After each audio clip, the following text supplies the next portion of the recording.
Hi and welcome to Sands Road. Today is about a locomotive I hope to show you in the last video and the problems I've had with it and how I've managed to actually get it put right. I'll run into the station and then we'll have a little discussion about this.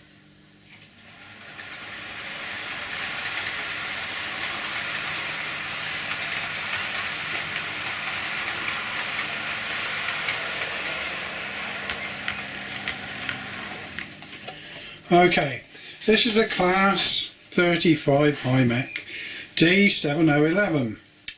I bought this locomotive new, a HELJAN locomotive, 2 years ago in March, shortly before we moved house, and I bought it because the price was very good at the time and the retailers were offering these at a very good price. It got delivered and it got put away for a rainy day, which has now arrived. And we got it out shortly before the last video, and to my horror it would not run. We tried all kinds of things. In the end I spoke to the retailer and they said, "I'm very sorry, we can't help you. It's 2 years old, you might have bought it new, but history's history." He said you can try jiggling it, you can try taking the body off and looking at the blanking plate on top, making sure it's seated, and that was basically the sum total of the assistance I received from the retailer. Also, in the same breath, I decided to ring up the agency for HELJAN and spoke to some people there who were more than helpful. They emailed me a couple of times, but still they couldn't resolve the matter because it was 2 years old and time had gone by.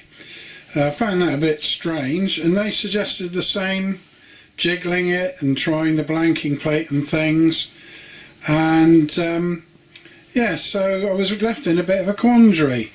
They did however say that they could possibly supply spare parts for it, and that's got me thinking that, you know, an engine 2 years old, you know, just because I hadn't run it, the suggestion that the grease might have hardened and the transmission wasn't working properly, I was a bit miffed by it.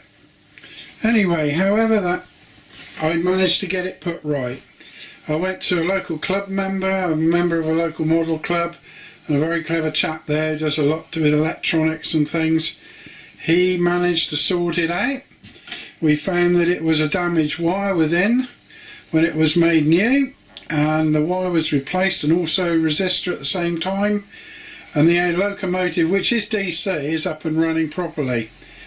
It's a sad fact that these days, when we're spending so much on locomotives, that just to warn you, you should get these things out of the box and try them, because there's no comebacks as time goes by if you display them or you don't use them for whatever reason, like myself waiting to move house. But I'm just putting it out there that you really do need to have a go at running them when you get these things delivered and get them home.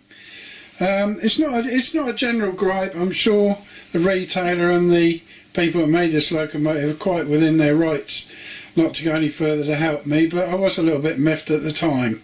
Anyhow, I'll get this running so you can actually see it running round.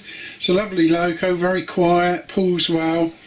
And as you can see from the box, its original manufacture number was 3525, and yeah, that's all I really got to say on the matter. I've put a few photos out I took at Sands Road in the day, and the various ones with various reporting codes, and we'll start the loco running. Before I do that, I'd like to thank you all for, you know, watching these videos, and people that have subscribed, and I'm absolutely overwhelmed by the fact that 2,500 people watched the last video. I think that's actually astounding. But anyway, thank you so much, and on this bank holiday I'll get this loco going.